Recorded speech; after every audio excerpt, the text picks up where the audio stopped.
महाभारत की कथा एक कहानी ऐसी भी है कि जहां बभ्रुवाहन अर्जुन का वध कर देता है। अर्जुन के 3 पुत्र थे। द्रौपदी से जन्मे अर्जुन के पुत्र का नाम श्रुतकर्मा था। द्रौपदी के अलावा अर्जुन की सुभद्रा, उलूपी और चित्रांगदा नामक 3 और पत्नियां थीं। सुभद्रा से अभिमन्यु, उलूपी से इरावन, चित्रांगदा से बभ्रुवाहन नामक पुत्रों का जन्म हुआ। कहते हैं कि अपने ही पुत्र द्वारा अर्जुन मारे गए। यह कैसे हुआ?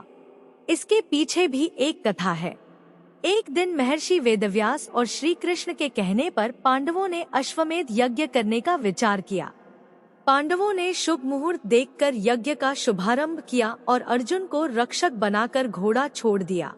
वह घोड़ा जहां भी जाता, अर्जुन उसके पीछे जाते। अनेक राजाओं ने पांडवों की अधीनता स्वीकार कर ली, वहीं कुछ ने मैत्रीपूर्ण संबंधों के आधार पर पांडवों को कर देने की बात मान ली। वह घोड़ा घूमते घूमते मणिपुर जा पहुंचा।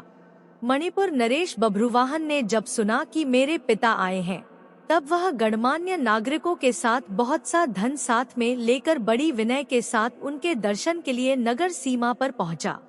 मणिपुर नरेश को इस प्रकार आया देख अर्जुन ने धर्म का आश्रय लेकर उसका आदर नहीं किया। उस समय अर्जुन कुछ कुपित होकर बोले, बेटा, तेरा यह ढंग ठीक नहीं है। जान पड़ता है तू क्षत्रिय धर्म से बहिष्कृत हो गया है। पुत्र, मैं महाराज युधिष्ठिर के यज्ञ संबंधी अश्व की रक्षा करता हुआ तेरे राज्य के भीतर आया हूँ। फिर भी तू मुझसे युद्ध क्यों नहीं करता? क्षत्रियों का धर्म है युद्ध करना। अर्जुन ने क्रोधित होकर कहा, तुझ दुर्बुद्धि को धिक्कार है। तू निश्चय ही क्षत्रिय धर्म से भ्रष्ट हो गया है। तभी तो एक स्त्री की भांति तू यहाँ युद्ध के लिए आए हुए मुझको शांतिपूर्वक साथ लेने के लिए चेष्टा कर रहा है। इस तरह अर्जुन ने अपने पुत्र को बहुत खरी-खोटी सुनाई। उस समय अर्जुन की पत्नी नागकन्या उलूपी भी उस वार्तालाप को सुन रही थी। तब मनोहर अंगों वाली नागकन्या उलूपी धर्म निपुण बभ्रुवाहन के पास आकर यह धर्मसम्मत बात बोली, बेटा, तुम्हें विदित होना चाहिए कि मैं तुम्हारी विमाता नागकन्या उलूपी हूँ। तुम मेरी आज्ञा का पालन करो, इससे तुम्हें महान धर्म की प्राप्ति होगी। तुम्हारे पिता कुरुकुल के श्रेष्ठ वीर और युद्ध के मद से उन्मत्त रहने वाले हैं, अतः इनके साथ अवश्य युद्ध करो।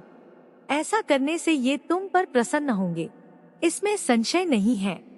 यह सुनकर बभ्रुवाहन ने अपने पिता अर्जुन से युद्ध करने का निश्चय किया। तब अर्जुन और बभ्रुवाहन के बीच घोर युद्ध हुआ। कहते हैं कि इस युद्ध में बभ्रुवाहन मूर्छित हो गए थे और अर्जुन मारे गए थे। अर्जुन के मारे जाने का समाचार सुनकर युद्ध भूमि में अर्जुन की पत्नी चित्रांगदा पहुंचकर विलाप करने लगी। वह उलूपी से कहने लगी कि तुम्हारी ही आज्ञा से मेरे पुत्र बभ्रुवाहन ने अपने पिता से युद्ध किया।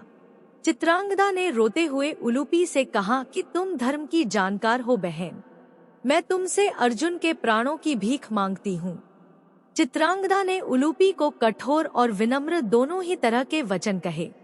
अंत में उसने कहा कि तुम्ही ने मेरे बेटों को लड़ाकर उनकी जान ली है। मेरा बेटा भले ही मारा जाए, लेकिन तुम अर्जुन को जीवित करो, अन्यथा मैं भी अपने प्राण त्याग दूंगी। तभी मूर्छित बभ्रुवाहन को होश आ गया और उसने देखा कि उसकी माँ अर्जुन के पास बैठकर विलाप कर रही है और विमाता उलूपी भी पास ही खड़ी है।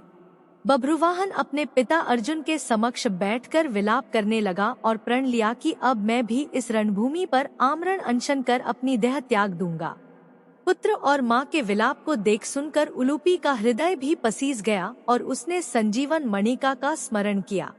नागों के जीवन की आधारभूत मणि उसके स्मरण करते ही वहां आ गई।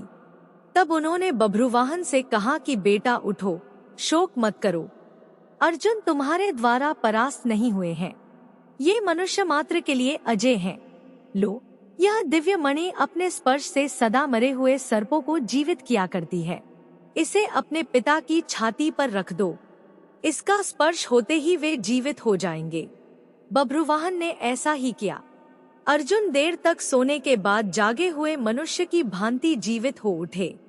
फिर उसने अश्वमेध का घोड़ा अर्जुन को लौटा दिया और अपनी माताओं चित्रांगदा और उलूपी के साथ युधिष्ठिर के अश्वमेध यज्ञ में शामिल हुए।